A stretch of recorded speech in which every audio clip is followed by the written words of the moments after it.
So I'm here back again with my wife, which means we just saw a movie that we enjoyed. Or didn't. Means we both saw a movie together. We're about to find out. And we're going to talk about it. Something we've both been anticipating. Yeah. Something we've both been waiting for. Yeah. Lyle Crocodile. We saw Glass Onion. A Knives Out mystery. Mystery? Knives Out mystery? I don't know. I don't know what it's called. A Knives Out something. Yeah, we saw Knives Out 2, baby. Glass Onion. A Knives Out mystery. A Knives Out mystery. So we're going to talk about it. We're going to talk about what we thought. We're going to talk about how we felt, how we smelt, and how we dealt, you know? Yeah. This is the spoiler section, right? No. We'll start. Oh, I get to be in the first part. Yeah, we're going to do the first part first. And we're going to give our very brief, quick little, here's what we think of it. Okay. Would you like to go first, or do you want me? I can go first. Okay. I liked the movie. As did I. I really liked it. I had a fun time. Yeah.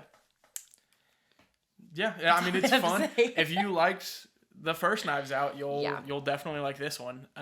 It's a fun little mystery movie. Yeah, it is. I mean, what more would you... I mean, it's exactly what you'd expect it to be. It is a different type of mystery than the first one, so don't go in expecting, Knives Out 2 exactly. And that's why it's not Knives Out 2. Yeah. And that's why it works. That's why it works. Yeah. He is doing Rian Johnson is doing the Agatha Christie way of keeping the same detective throughout all the mysteries. The Hercule Poirot, whatever his last name is. I don't know. I haven't read any of those yet. Oh yeah. Whoops. Sorry. But you've seen them. Murder on the Orient Express. Oh yeah, I've seen those. Death on the Nile. I've seen movies. Stuff. Yeah. Yeah. But I think these movies are way better. Yeah. Way a billion times better. So yeah, Glass Onion. I think the highlights of this for me are every actor in this movie is bringing their A game. Yes. Everyone is killing it when they're on screen. There is not a single performance that I didn't think was awesome.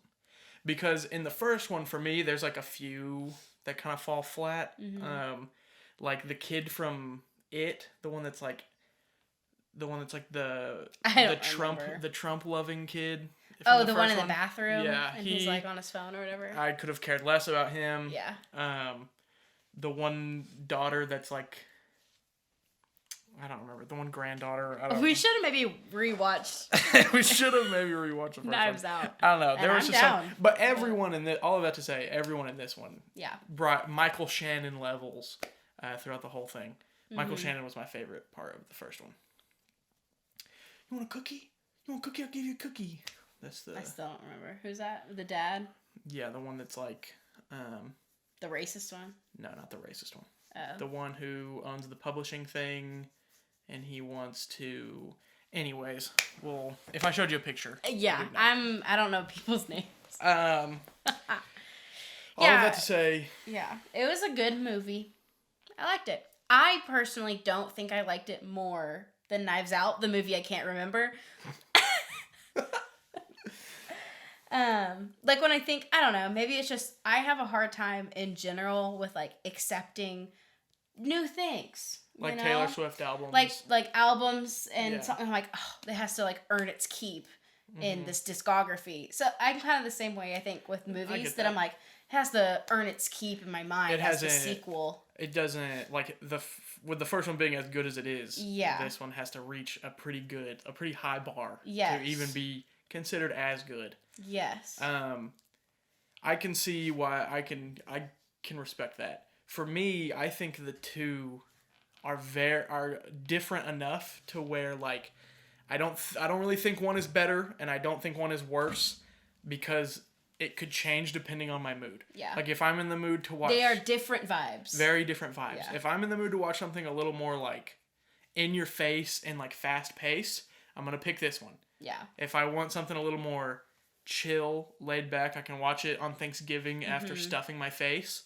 I'm going to watch the first one. Yeah. Like, that's just how it's going to go. I agree with that. This one has a lot more of a, like, summery, flashy... Yeah, you had said that, too, going into it, that this one's based in the summer, and the previous one was based in, like, the fall, and you're like, is that going to affect because the vibes? everyone has, like, sunburns, and they're, like, sweaty throughout the whole movie, which I thought was... I liked it.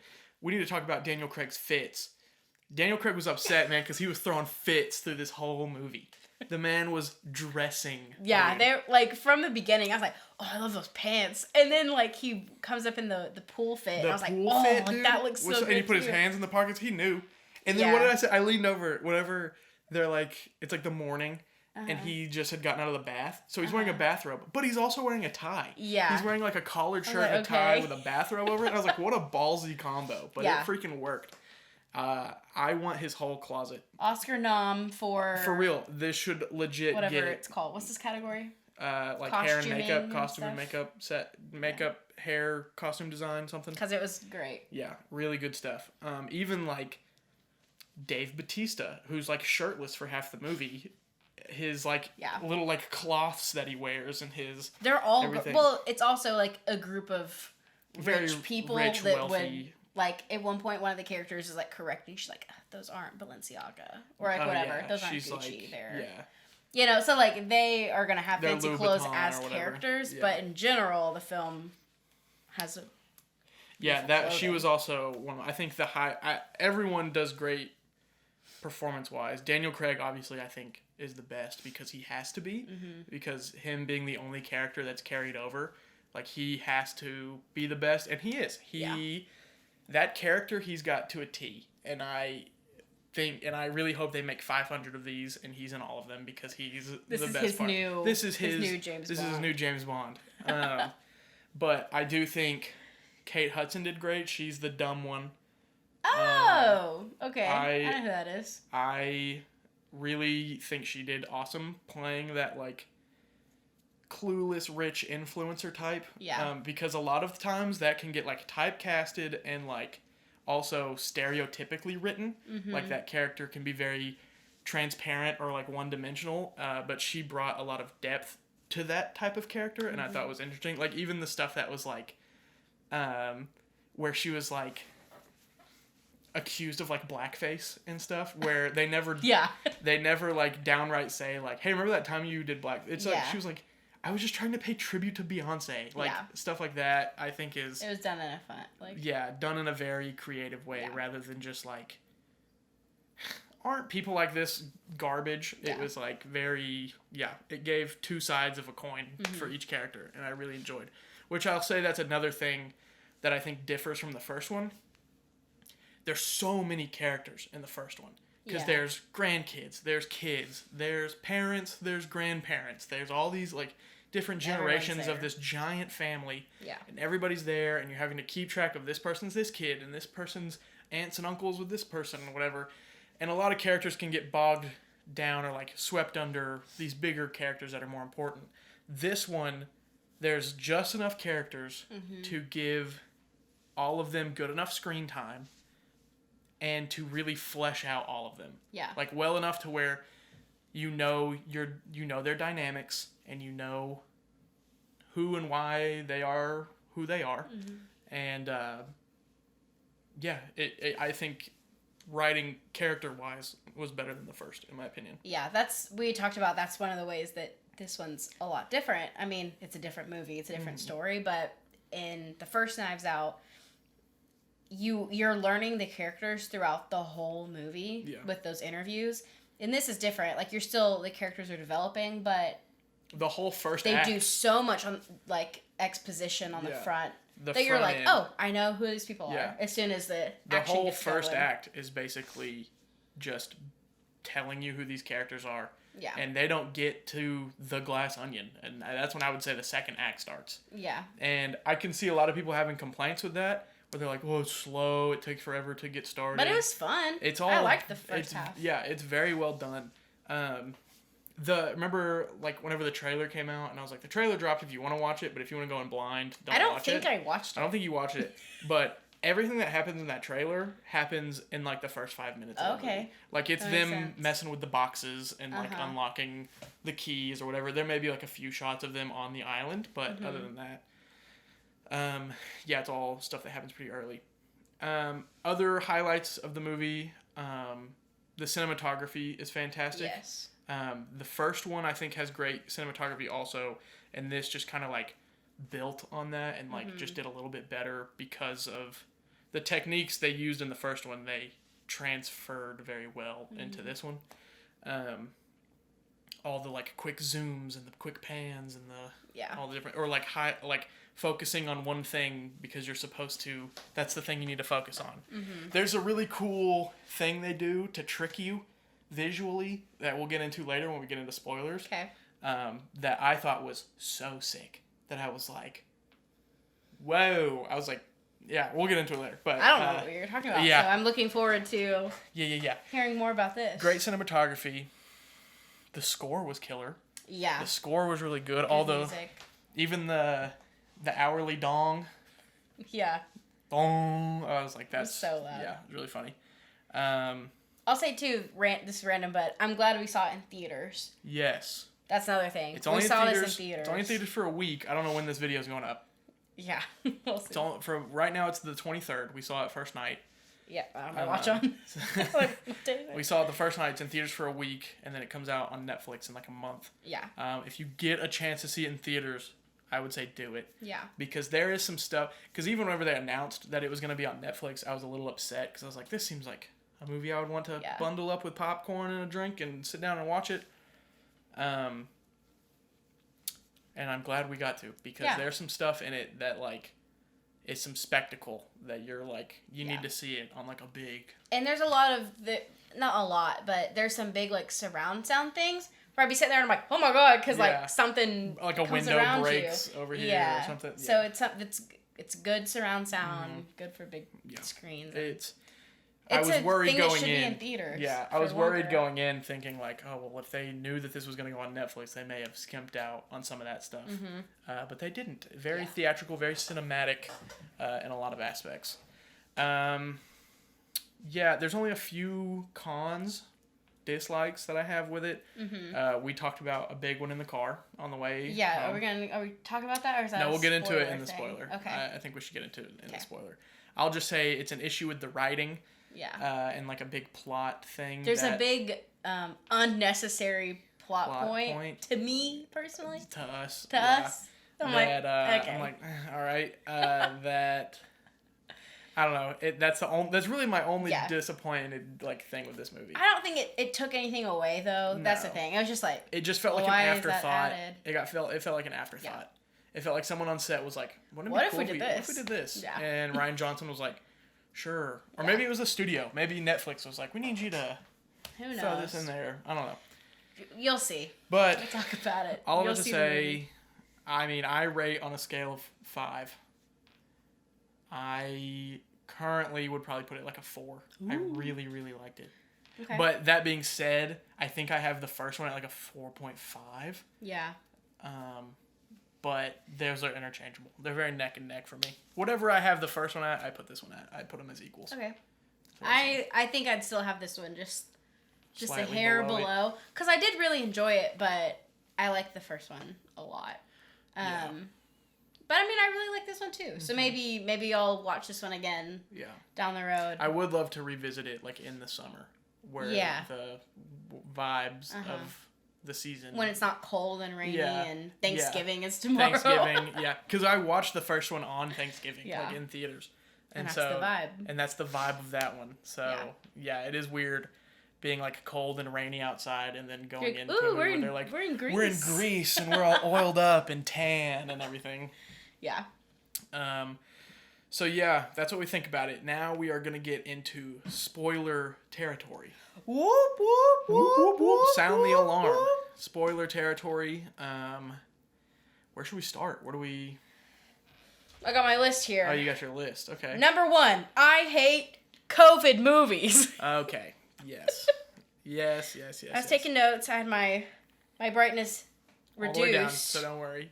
And I'd be like, there wasn't a lot of people around us either. Just after we did our last one, I was like, I forgot the whole movie. Yeah. So, anyways. So, yeah, we hate COVID movies. I just don't like COVID movies. So, what we mean, hold on, should we explain what we mean by COVID movies? A movie where they add COVID. They add COVID to the movie. Yeah. Like, the movie is living in a world where COVID They happens. also had COVID, because I get it. And so, we talked about this a lot in the car on the way back, which is that, we get it. You know, like... We get it, okay? We get it. We know. There was a pandemic. Yeah, but it's this weird thing, because, like, you're watching it, and I feel like what they want you to do is be like, oh, haha, remember COVID? Yeah. But, like, we're still, like...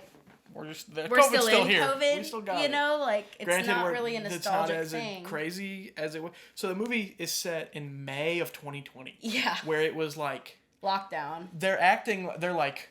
There's parts in the beginning... Which, by the way, this is the part of the writing that we didn't like. There's parts in it where they're like, I'm so tired of lockdown, I'm going nuts. And I'm like, y'all, it's only May. It's been like a month, dude. Yeah. It's been like a month of lockdown, if that. And there's jokes about of Birdie, like, throwing a party. And she's like, it's okay, they're in my bubble. They're in my bubble, stuff like that. Come on. It's the reason The reason we didn't like it for the most part is that it doesn't add anything to the plot of the movie. No. It doesn't add any... It's literally there as an afterthought. I think that's what it was. It had to have been an afterthought, or while they were filming it, they were like, oh, you know what? And the reason it doesn't play a part into the plot is because of Ethan Hawke's character, which I will get into here for a second. Because I was like, ooh, Ethan Hawke's in this movie? I'm going to talk about Ethan Hawke for a second. So... Ethan Hawke is in a Marvel show called Moon Knight. Okay.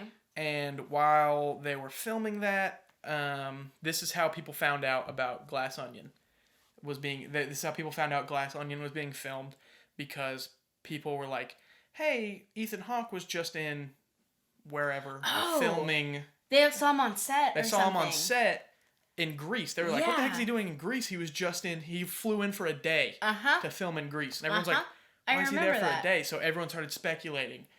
Oh, he's going to be the bad guy. Oh, he's going to be whatever, blah, blah, blah, blah, blah. He's going to be in Glass Onion. He's in it for 2 minutes. Max. He's in it for 2 minutes max.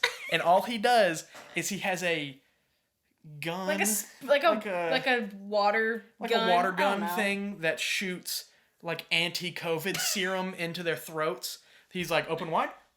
And then... And they're like, oh. And they're like, oh. And then now you don't have COVID. And now you don't have COVID, so you can take your mask off and you're fine.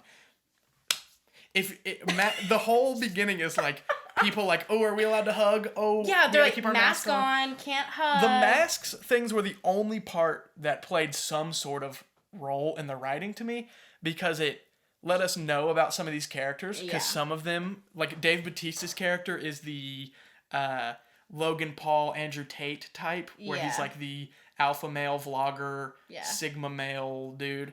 And so, like, he's like, I don't need a mask, whatever, doesn't wear one. Bunny's like the stupid, clueless one whose mask is like mesh. And diamond bejeweled and everything. And so it gives you a sense of who these characters are. Yeah. But for them to spend the entire beginning of the movie being like, we're in lockdown, we're on Zoom, we're working from home, to just like, Ethan Hawke comes in and is like, okay, you don't have COVID anymore. You can take your mask off. He's like, you're good. You're good. You're fine. And then no mention of COVID for the rest of the film. There's only one more mention, and it's in a flashback where Andy's sister is talking to Daniel Craig, and she says, I'm a third grade teacher, so I'm on Zoom all the time. Yeah, she's like, yeah, I'm on Zoom all the time. On Zoom. And that's it. And so I'm like, so why did we have to... Yeah. Why also, how'd they get to Greece? Yeah. How'd they get to Greece? In May of 2020. Peak... If you're setting this first half in peak COVID, lockdown, borders shut, flights canceled. Uh-huh. How'd you get to Greece? How'd you get to Greece? Yeah. That's my whole thing, because I was like, I will say it was done in the most like fun / I don't know, done the best way that I've seen COVID stuff. Because I was thinking about like the newest season of You on Netflix, which again, skip it, you know. But yeah, that one's like so on the nose and heavy. And I was like, really? She, like, murders an anti-vaxxer. Yeah. So, at least they didn't do that. Yeah. But I was like, what's the point if they're going to immediately, like, do away with it? Yeah. It was just an odd addition to me. It didn't take away from the movie or anything, but it was just weird. Yeah, because in the moment, I was like, this is weird. Yeah. But then it was afterwards where I was like, why'd they do that? Like, I was like, that... But it did give one of the best parts of the movie, which was Daniel Craig in Lockdown. Oh, yes. I will say... My jaw was on the ground. I will say that it was Daniel Craig in Lockdown is the... There's a moment at the beginning of the movie where we see Daniel Craig in peak lockdown, and it was the perfect representation of me during lockdown. Yep. Where he is playing Among Us. Daniel Craig is in the bathtub on a Zoom call on one computer, and on his iPad is playing Among Us. And he is the imposter. And he's playing with, like, it's like, he's playing with, like, Kareem Abdul-Jabbar. Yeah. Natasha Leone. It's real people. It's, like, actual celebrities. And they're like, come on. What? They're like, you suck at this game. You suck at this game. And he's like, I don't get it. And then it's him getting, like, voted off. Yeah, they're like, we voted you off because you're obviously the imposter. And he's like, I don't know how to play this game. Yeah. I was like, what? And they're like, are you still in the bathtub? You need to get out there and solve a mystery.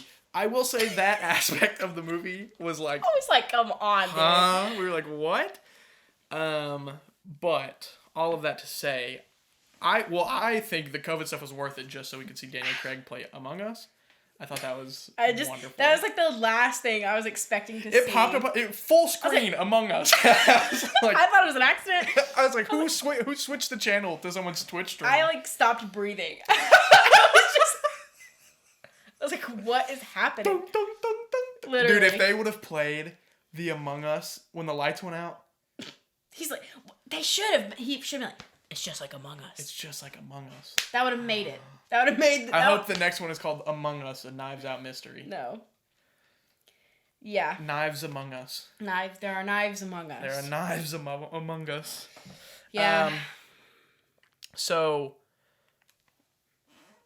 Back to the rest of Back to the good stuff. The COVID stuff was just really, like, not the best part. That's the only bad thing I have to say. I loved the opening of the boxes. Yeah. Because I will say, for a second, I was like, when I say it takes the first act to, like, describe these characters and really flesh them out, that doesn't mean it doesn't just throw you into it. Oh, it tosses you right in. It starts you off, and it's like, boom, boom, boom, boom, boom, boom, boom. Here are these characters. And you're like, I don't know who they are. I don't know what they do. I don't know what. But you, throughout that first act, slowly get to piece that all together. Mm-hmm. And it's done so well. But I will say, for the first 5 minutes while they're figuring out this box, I was like, I don't know what's going on, but I was having fun. I was like, ooh, puzzles. The box was fun. I was like, this would have taken us days to figure out. And then to cut to Janelle Monáe just crushing it with a hammer, I thought was really funny.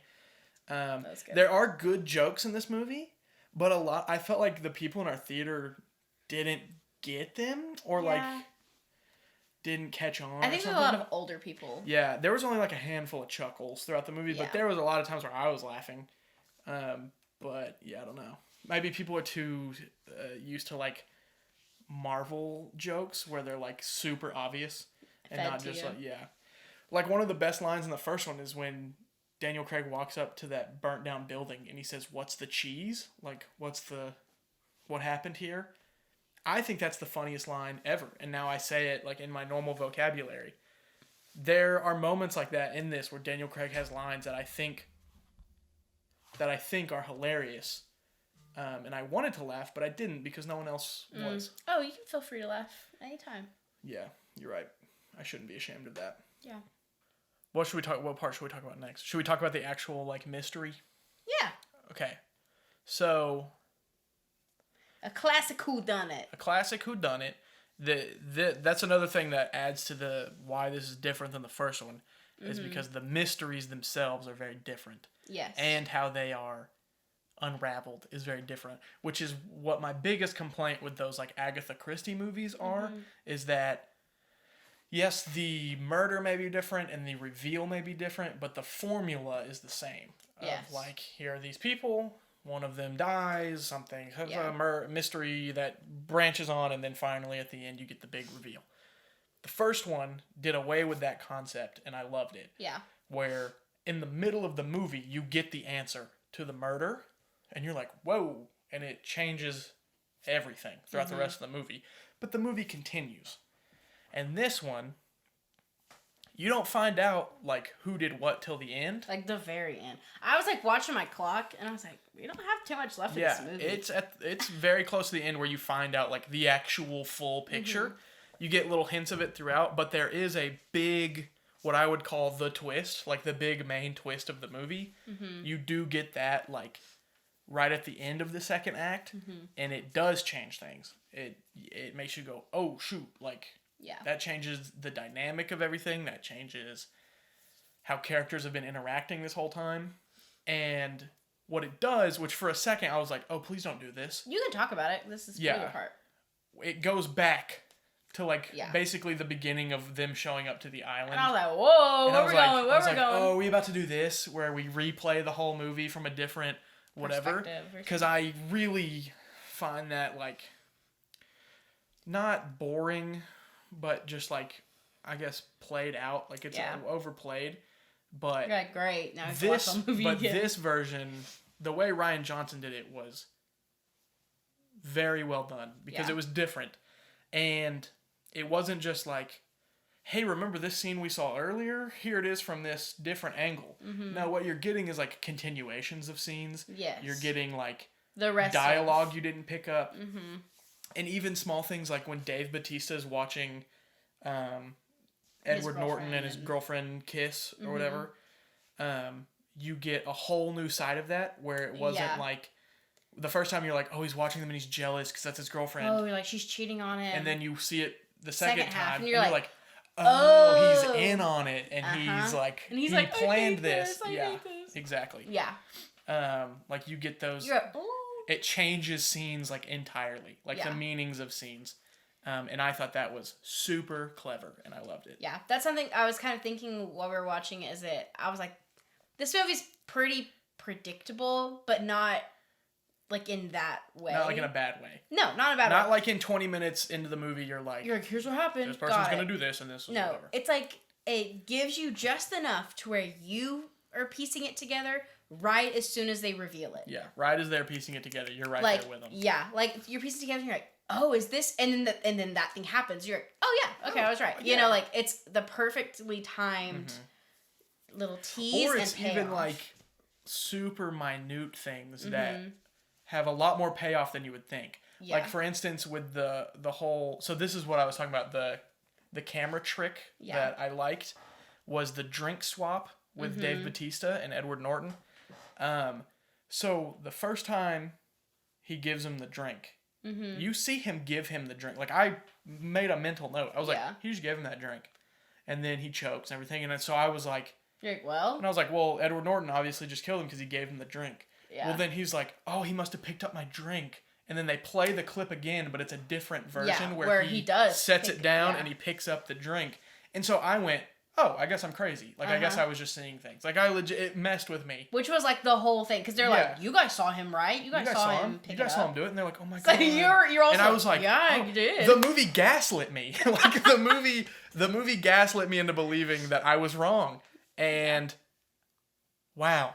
Like, I thought that, and then whenever it's revealed that I was right the whole time, I was like, ha-ha! Like, I was Yeah, it was little things like that. Little things like that, and then, just different, dude, like, the whole thing with, Andy getting shot, and then because, I was like, dude, she died. And then she comes back, and you're like, but she had blood all over her, and the Jeremy Renner hot sauce was one of the things that almost made me die laughing, but no one else laughed, and I was like, oh, it was another one of those, like, replay the scene, and then you get more of what happened. And you're like, oh. And it just changes everything. And I love it. Because it's like in a good, this is going to be a weird comparison, but like in a good hip-hop rap song where there's a beat switch halfway through the song, and you're like, ooh. Whoa. Rian Johnson is the king of movie beat switches. He freaking crushes them. Because this one's got like 3 or 4 towards that last act where they're not necessarily twists. It's just something is revealed. Yeah. That you are now like, like that changes things. All the stuff with them having to lie on the stand. Yeah. All the stuff, like the power dynamic that he has held over them. All that stuff, which you could dive into that for like hours of like white toxic power dynamics and business and corporations and stuff, but we won't get into all of that. I don't care about all that. Movie looked pretty, was funny. Movie looked pretty and was cool. Daniel Craig wore shorts. It was awesome. Yeah. I loved it, man. Yeah, it was a really fun little watch. I really loved it, and when it comes out on Netflix, I may revisit it. But it's gonna be different because, like we said, there's moments of this that are spectacle that require, like the whole ending, where the glass onion explodes. And the thing was, the second they showed it, like the whole big glass onion, I went, we're gonna see that thing on fire later. I was like, we're gonna see that thing blow up, and sure enough, we did, and it was awesome. Especially when they go in and you see the car. He's like, I take that car with me everywhere. I was like, that car's going to be destroyed by the end of this movie. And guess what? And sure enough, it was. Yeah. The whole time we were, like, from the beginning of the movie, when they were showing all the characters and they were together and also, I was trying to make so many mental notes of things. Because I know how these movies work. They, like, drop you little things that you don't pick up on until your second watch. Yeah. And I was trying my best to, like, figure it out on the first watch. Yeah. So, watching it again would be interesting to see if there's anything that you kind of pick up on in the background of like, oh, like that's, you know, things like that. Yeah, dude. I don't know. What else you got in your notes? That's just about everything. Let me look.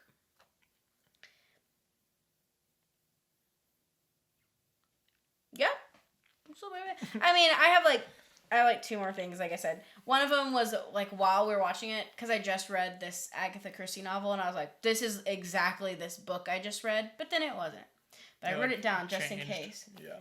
But yeah, the whole, like, go to the island group of people who did bad things. They start dying and then the guy dies by drinking poison. I was like, this is literally, and then there were none. Like, this is that book.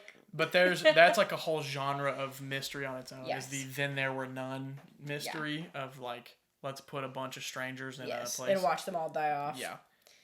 The other thing is that whenever this was a good little twist on that. Yeah. Whenever they did that first, like, night confrontation with Andy. Yeah. And they were all like, I don't even remember what the dialogue was, but it was just that first night that they were all there and they were talking and whatever. I was like, trying to like predict the ending, and I was like, see, it's in my notes. I knew it was going to happen, and I was wrong. But part of me was like, I bet at the end they all, like, just get canceled. I really thought that, like, because they all, like, could. Like, that's what their whole thing is. They're all, like, facing being canceled. Or exposed. And losing their career. Yeah. And so I was like, honestly, it would not surprise me if by the end, like, that's how it ended, is all of them, like, lose their career and stuff like that. That's not what happened. Maybe this is just me, but I felt like Edward Norton, the dude who owned the Glass Onion. Mm-hmm. He felt like an Elon Musk type to me. Okay.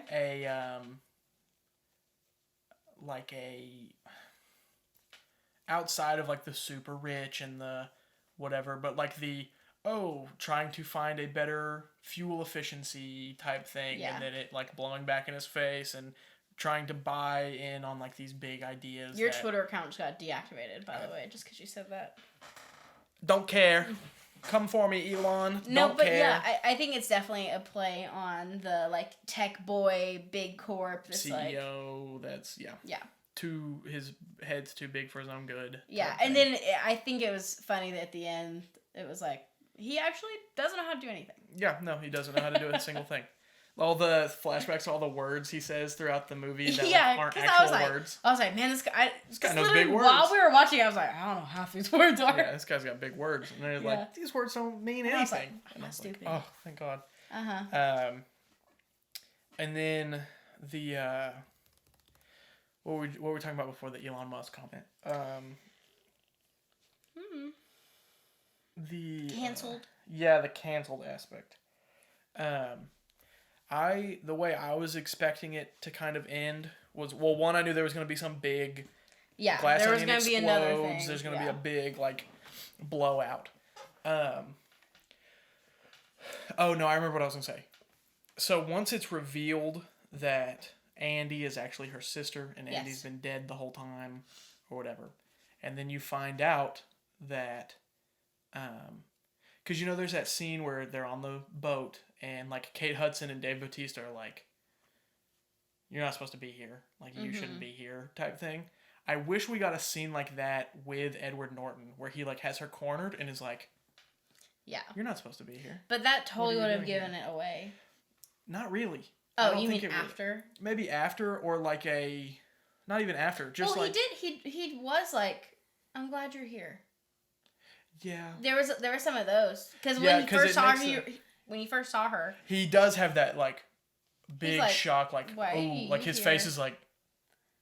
Yeah, but they told us that they were like, oh, like we're so surprised she was here. They had such a falling out, so you're like, oh yeah. But it's actually because he's like, I thought I killed you. I killed you. He's like, I thought you were dead. Yeah, but so that's why he's like, I'm glad you are here. Yeah. You know.